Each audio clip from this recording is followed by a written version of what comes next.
and befriending anxiety can go such a long way because you get to know more about it. Again, like just learning more about yourself, how you function through these mental health challenges will be very helpful for you, and recognizing the type of help and the type of people you also need to be around. Um, and also, we tend to cope in non-healthy ways. So for example, part of my assessment and therapy is always asking people in the beginning, like, what are the healthy ways that you cope and what are the non-healthy ways that you cope?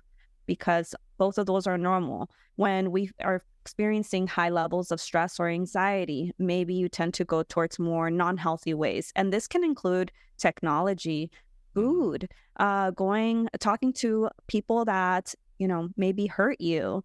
It can include, just going out of your routine. For everyone, it's going to look different, right? But maybe journaling as to what are some of these non-healthy ways of coping and what are the patterns that you're noticing around it as it connects to your anxiety.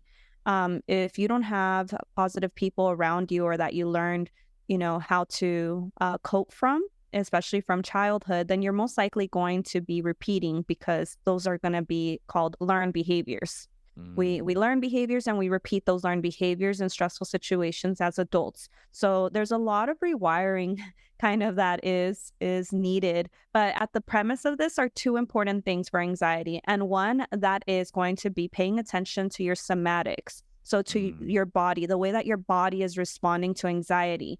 Are you sitting here listening to this episode and sweating profusely? Or maybe just sweating in areas and you're not even doing any physical movement, right? But maybe this information can be making you a little bit anxious because it's hitting the spot. Or perhaps you are noticing yourself picking at your skin or engaging in like a fist, like tension in the tummy or in the hand, twisting your toes, squeezing the glutes, release. See what your body feels like releasing this during these perceived threats. And then the other thing is community.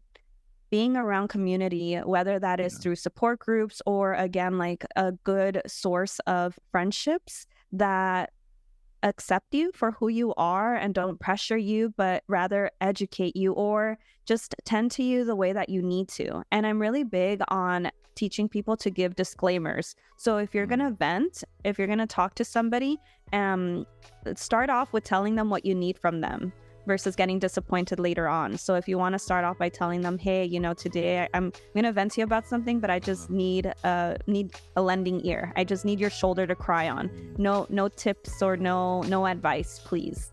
Right? So just going into that. But if you want advice, start there. The Self-Hype Podcast.